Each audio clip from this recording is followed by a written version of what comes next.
Item ಯಾವುದೇ ಇರಲಿ try ಮಾಡಿ ಆಚಿ ಚಿಕನ್ ಮಸಾಲಾ. ಇನ್ನು ಎನ್ಡಿಎ ಅಭ್ಯರ್ಥಿ ಆಗಿರುವಂತಹ ಜೆಡಿಎಸ್ ನ ಗೋವಿಂದರಾಜು ಗೆಲ್ತಾರೆ. ಗ್ಯಾರಂಟಿ ನ್ಯೂಸ್ಗೆ ಶಾಸಕ ಭರತ್ ಶೆಟ್ಟಿ ಎಕ್ಸ್ಕ್ಲೂಸಿವ್ ಆಗಿ ಮಾತನಾಡಿದ್ದಾರೆ. ಬಿಜೆಪಿ ಮತ್ತು ಜೆಡಿಎಸ್ ಶಾಸಕರ ಮೇಲೆ ನಾಯಕರಿಗೆ ವಿಶ್ವಾಸ ಇದೆ. ಕಾಂಗ್ರೆಸ್ನಲ್ಲಿ 4-5 ಬಣಗಳಾಗಿರೋದ್ರಿಂದ 5 ಬಸ್ ಆಗಿವೆ ಅಂತೇಳಿ ಪ್ರತಿಕ್ರಿಯೆ ಕೊಟ್ಟಿದ್ದಾರೆ. ಗ್ಯಾರಂಟಿ ನ್ಯೂಸ್ ಜೊತೆಗೆ ಮಾತನಾಡಿದ್ದಾರೆ.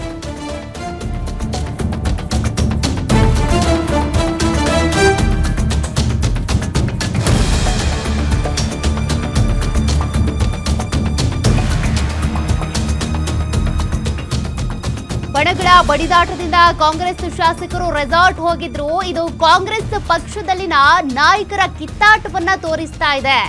ನಾವು ನಮ್ಮ ಎಲ್ಲಾ ಅಭ್ಯರ್ಥಿಗಳನ್ನ ಗೆಲ್ಲಿಸುವಂತ ವಿಶ್ವಾಸ ಇದೆ. ಗ್ಯಾರಂಟಿ ನ್ಯೂಸ್ ಜೊತೆಗೆ ಶಾಸಕ ಭರತ್ ಶೆಟ್ಟಿ ಎಕ್ಸ್ಕ್ಲೂಸಿವ್ ಹೇಳಿಕೆ ಕೊಟ್ಟಿರೋದು. ನಮ್ಮ political bureau head Maruti Pavagada Bharat Shetty ಅವ್ರನ್ನೇ ಮಾತನಾಡಿಸಿದ್ದಾರೆ. ಏನ್ ಹೇಳಿದ್ರು ಕೇಳೋಣ. ಬಿಜೆಪಿ ಶಾಸಕರಾದಂತಹ ಭರತ್ ಶೆಟ್ಟಿ ಅವರು ನಮ್ಮ ಜೊತೆ ಇದ್ದಾರೆ. ಭರತ್ ಶೆಟ್ಟಿ ಅವರೇ, ಪರಿಷತ್ ಚುನಾವಣಾ ಅಖಾಡ ರಂಗೇರಿದೆ. ಯಾಕಂತ ಹೇಳಿದ್ರೆ ಗೆಲ್ಲೋದಕ್ಕೆ 7 ಜನರಿಗೆ ಅವಕಾಶ ಇರೋದು. 8ನೇ ಅಭ್ಯರ್ಥಿನೂ ಕೂಡ ಕಣದಲ್ಲಿದ್ದಾರೆ. ಬಿಜೆಪಿ ಸ್ಟ್ರಾಟಜಿ ಏನು ಅಂತ? ನಮ್ಮ ಅಭ್ಯರ್ಥಿಗಳು ನಾವು ಗೆಲ್ಸಿ ಕೊಡ್ತೇವೆ. ನಮ್ಮ ಅಭ್ಯರ್ಥಿ ಇಬ್ಬರನ್ನ ನಿಲ್ಲಿಸಿದ್ದೇವೆ, ಇಬ್ಬರು ಗೆಲ್ತಾರೆ.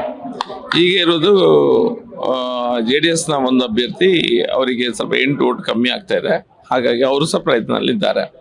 ಕಾಂಗ್ರೆಸ್ನವರು ರಿಸಾರ್ಟ್ ಪಾಲಿಟಿಕ್ಸ್ ಅನ್ನ ಈಗ ಸ್ಟಾರ್ಟ್ ಮಾಡಿದ್ದಾರೆ. ಅವ್ರು ಯಾಕೆ ಸ್ಟಾರ್ಟ್ ಮಾಡಿದ್ದಾರೆ? ಅವ್ರ ಒಳಗೆ 2-3 ಬಣಗಳಿದೆ.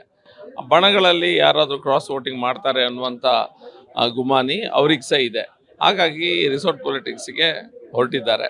ಒಂದು ಸಿಟ್ಟಿಂಗ್ ಗೌರ್ಮೆಂಟು ಒಂದು ರೂಲ್ ಮಾಡ್ತಿರುವಂಥ ಸ್ಟೇಟ್ ಗೌರ್ಮೆಂಟ್ನ MLAಗಳನ್ನು ರಿಸಾರ್ಟಿಗೆ ತಗೊಂಡು ಹೋಗಬೇಕಾದ್ರೆ ಒಂದು MLC ಎಲೆಕ್ಷನ್ಗೋಸ್ಕರ ಖಂಡಿತ ಇದರಲ್ಲಿ ಗೊತ್ತಾಗ್ತದೆ ಅವರಲ್ಲಿ ಎಷ್ಟು ಬಣ ರಾಜಕೀಯ ಇದೆ. ಸಿದ್ದರಾಮಯ್ಯನವರ ಒಂದು ಬಣ ಇದೆ, DKದು ಒಂದು ಬಣ ಇದೆ, ಖರ್ಗೆ ಅವರದ್ದು ಒಂದು ಬಣ ಇದೆ ಅಂತ ಹೇಳ್ತಾರೆ. ಹಾಗಾಗಿ ಅವರು ಇದನ್ನು ಮಾಡಬೇಕಾದಂಥ ಪರಿಸ್ಥಿತಿ ಅವರಿಗೆ ಒದಗಿದೆ. ಬಿಜೆಪಿ JDS ಅವರು ನಮ್ಮ ಶಾಸಕರನ್ನ ಸಂಪರ್ಕ ಮಾಡಿದ್ದಾರೆ ಅನ್ನುವಂಥದ್ದನ್ನ ಸ್ವತಃ ಮುಖ್ಯಮಂತ್ರಿ DK ಶಿವಕುಮಾರ್ ಅವರು ಹೇಳಿದ್ದಾರೆ. DK ಶಿವಕುಮಾರ್ ತುಂಬ ಹೇಳ್ತಾರೆ, ಈ ರೀತಿಯ ಮಾತುಗಳನ್ನು ಆಡ್ತಾ ಇರ್ತಾರೆ. ಅವರ ಕಡೆಯಿಂದ BJಪಿಯವರನ್ನ ಸಂಪರ್ಕ ಮಾಡುವ ಪ್ರಯತ್ನವನ್ನು ಸಹ ಅವ್ರು ಮಾಡಿದ್ದಾರೆ. ಅದೆಲ್ಲ ಅವ್ರು ಮಾಡುವ ಎಲ್ಲ ಯತ್ನವನ್ನ ಮಾಡ್ತಾ ಇದ್ದಾರೆ. ನಮ್ಮ ಇಬ್ಬರು ಅಭ್ಯರ್ಥಿಗಳು ಸ್ಟ್ರೇಟ್ ಆಗಿ ವಿನ್ ಆಗ್ತಾರೆ. 3ನೇ ಅಭ್ಯರ್ಥಿನ ಕಾದು ನೋಡ್ಬೇಕು. ಭರತ್ ಶೆಟ್ಟಿ ಅವರ ಮತ ಬಿಜೆಪಿಯ ಇಬ್ಬರ ಅಭ್ಯರ್ಥಿಗಳಿಗೆ ಇಲ್ಲ NDA ಅಭ್ಯರ್ಥಿಗ? ನಮಗೆ ಈ ಸ್ಟ್ರಾಟಜಿ ಮಾಡುವಾಗ ನಮಗೆಲ್ಲ ಒಂದು ಲಿಸ್ಟ್ ಕೊಡ್ತಾರೆ. ನಾವು ಒಬ್ಬೊಬ್ರು ಯಾರ್ಯಾರಿಗೆ ಹಾಕ್ಬೇಕಂತ. ಅದನ್ನ ಇಲೆಕ್ಷನ್ಗೆ ಮುಂದೆ ನಾವು ಪಬ್ಲಿಕ್ ಆಗಿ ಹೇಳಲಿಕ್ಕೆ ಆಗೋದಿಲ್ಲ.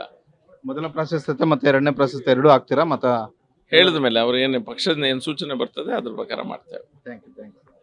ಇದಿಷ್ಟು ಶಾಸಕ ಭರತ್ ಶೆಟ್ಟಿ ಅವರ ಒಂದು ಮಾತು. ಕ್ಯಾಮ್ರಾಮನ್ ಯುವರಾಜ್ ಜೊತೆ ಮಾರುತಿ ಪಾವಗಡ, ಗ್ಯಾರಂಟಿ ನ್ಯೂಸ್, ಬೆಂಗಳೂರು.